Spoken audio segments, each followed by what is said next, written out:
Hello friends, कैसे हैं आप लोग। आई होप कि आप लोग अच्छे होंगे। और आज के इस वीडियो में हम लोग क्लास 10th मैथ के प्रश्नावली 8.2 के प्रश्न संख्या 1 के तीसरे भाग को सॉल्व करेंगे। अगर आपको ये वीडियो अच्छा लगे तो वीडियो को लाइक कर दीजिएगा। चैनल पर नया है तो चैनल को सब्सक्राइब करके बेल आइकन को प्रेस करके ऑल पे क्लिक कर लीजिएगा और दोस्तों में शेयर कर दीजिएगा। तो आइए वीडियो को शुरू करते हैं। प्रश्न संख्या 1 है, निम्नलिखित के मान निकालिए। भाग संख्या 3 है, cos 45 डिग्री बटा sec 30 degree plus cosec 30 degree. तो इस सवाल में भी हमें क्या करना है, त्रिकोणमितीय अनुपातों का मान रखना है और इसको सॉल्व करना है। ठीक है, तो लिखेंगे हल। सवाल है cos 45 डिग्री बटा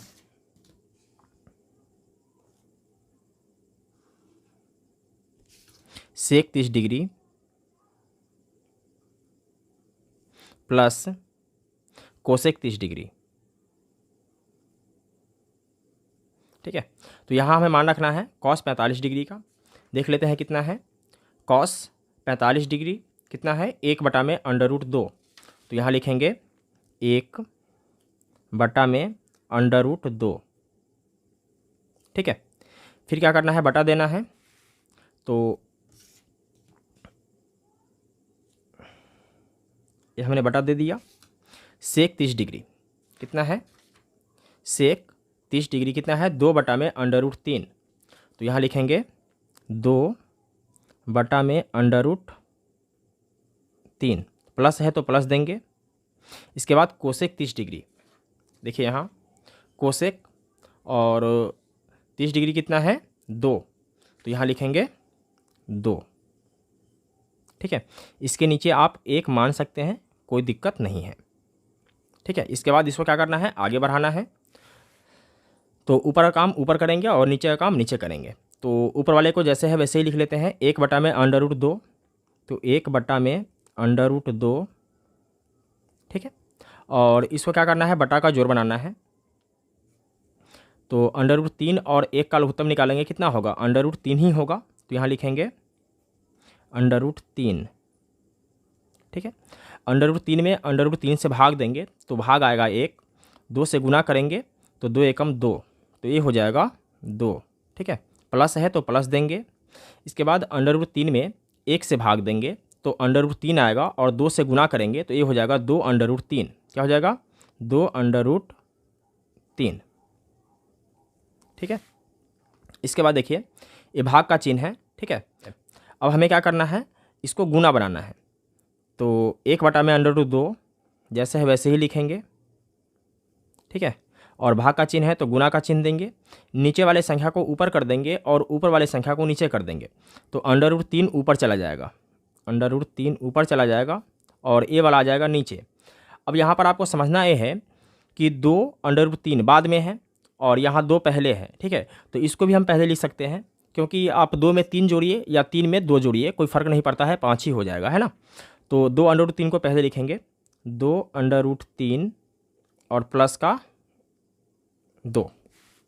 अब क्या करना है, ऊपर का गुना ऊपर करना है और नीचे का गुना नीचे करना है। तो √3 का गुना 1 से हो जाएगा, तो ये हो जाएगा √3 बटा √2। ठीक है, गुना। अब यहाँ देखिए 2 इधर भी है और 2 इधर भी है, तो 2 को कॉमन ले लेते हैं। तो इसमें क्या बचेगा, √3 प्लस है तो प्लस और 2 एकम 2, तो इतना बच गया। ठीक है, अगर देखा जाए तो यही इसका आंसर हो जाएगा। ठीक है, लेकिन आपको यहाँ ध्यान ये रखना है कि ऊपर रूट चलेगा, नीचे रूट नहीं चलेगा। जैसे कि अगर मैं आपको समझाऊं तो अगर 1/√2 आ जाता है अगर किसी सवाल में, ठीक है, तो यहाँ तो नीचे क्या है, रूट में है, तो नीचे रूट नहीं चलेगा। ठीक है, तो एक तरीका होता है आंसर निकालने का, इसको हम क्या करते हैं, हरों का प्रमेयीकरण कर देते हैं। ठीक है, तो हरों का प्रमेयीकरण कैसे होता है, अगर सिंपल है तब तो कुछ मत कीजिए, आपको करना है 1/√2 में जो नीचे रहता है ना, उसी से ऊपर और नीचे दोनों में गुना कर देते हैं। तो यहाँ √2 से गुना हो जाएगा और यहाँ भी √2 से गुना हो जाएगा। अगर इसके जगह पर √3 होता या 4 होता, 5 होता, कुछ भी होता, उसी संख्या से हम ऊपर और नीचे में गुना कर देते। तो √2 एकम क्या हो जाएगा, √2 बटा √2 में √2 से गुना करेंगे तो √4, और उसको जब हम रूट से बाहर निकालेंगे तो आ जाएगा 2। ठीक है, देखिए ऊपर रूट है चलेगा, कोई दिक्कत नहीं है, नीचे रूट नहीं रहना चाहिए। ठीक है, अगर मान लीजिए कि अगर ये सवाल होता 1/2 प्लस √3, ठीक है, अगर इतना आता इसके जगह पर मान लीजिए, तो हम लोग क्या करते हैं, तो हम लोग इसका भी हरों का प्रमेयीकरण करते हैं, क्योंकि नीचे रूट नहीं चलेगा, मैंने पहले ही बता दिया है। तो इसको करते हैं, जो संख्या है उसी संख्या से गुना करेंगे, बस इसका चिन्ह बदल देंगे। तो 2 प्लस √3 है, तो 2 माइनस √3 से ऊपर और नीचे में गुना कर देंगे। 2 माइनस √3 से ऊपर में भी और 2 माइनस √3 से नीचे में भी, ठीक है, गुना कर देंगे। जितना आएगा वही इसका फाइनल आंसर होगा, ठीक है ना।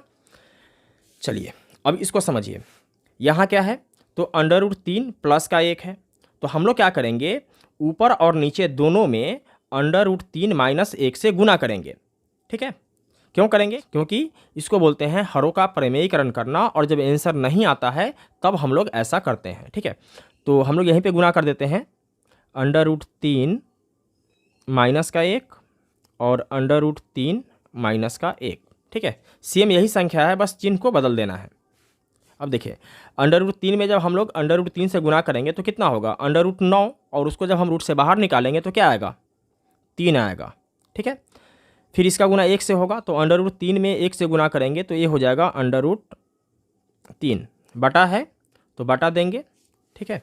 अब देखिए, अब इसमें गुना करेंगे √3 माइनस 1 से, ये सभी एक ही संख्या है, अलग अलग नहीं है, ठीक है। अगर प्लस का चिन्ह होता तो अलग अलग होता, ठीक है।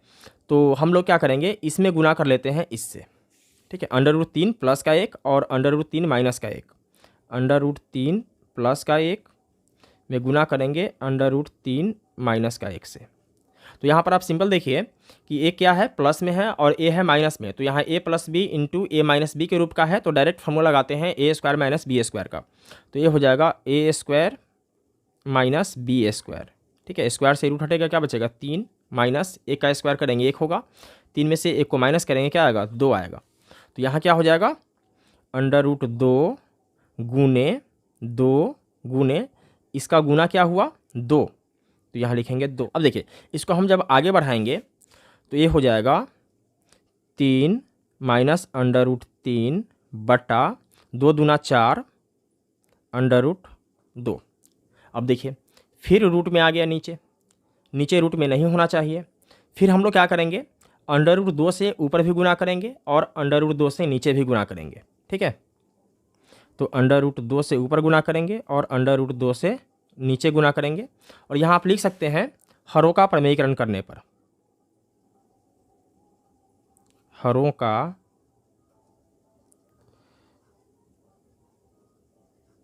प्रमेयीकरण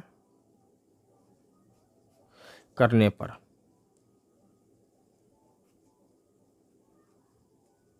और सेम यही चीज़ यहाँ भी लिखेंगे हम लोग, हरों का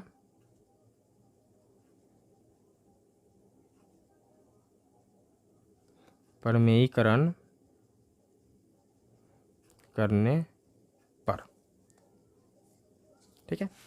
अब देखिए 3 माइनस √3 में गुना करेंगे √2 से, तो 3 √2 हो जाएगा, ये हो जाएगा 3 √2, ठीक है, माइनस √3 में √2 से गुना करेंगे तो 3 दूना 6, ये हो जाएगा √6 बटा देंगे।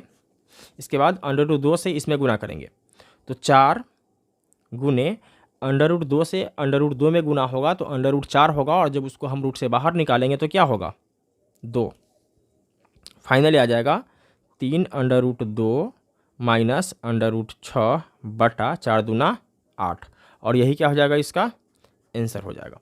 तो दोस्तों मैं उम्मीद करता हूं कि आपको ये सवाल समझ में आ गया होगा। अगर किसी प्रकार का कोई डाउट हो तो आप हमें कमेंट कर सकते हैं, मैं कोशिश करूंगा आपके कमेंट का जवाब देने का, और अगर आप लोग चाहें तो इसका स्क्रीनशॉट भी ले सकते हैं, ठीक है, इस तरीके से।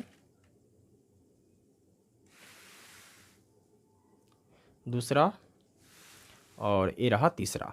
और इससे पहले हमने पूरे सिलेबस को कंप्लीट कर रखा है, जिसका अलग अलग प्रश्नावली के हिसाब से प्लेलिस्ट बना हुआ है, और उस प्लेलिस्ट का लिंक नीचे डिस्क्रिप्शन बॉक्स में दिया गया हुआ है। आप चाहें तो वहां से देख सकते हो, और नहीं तो डायरेक्ट प्लेलिस्ट से भी देख सकते हैं। तो फिर मिलते हैं एक और वीडियो में, तब तक के लिए जय हिंद।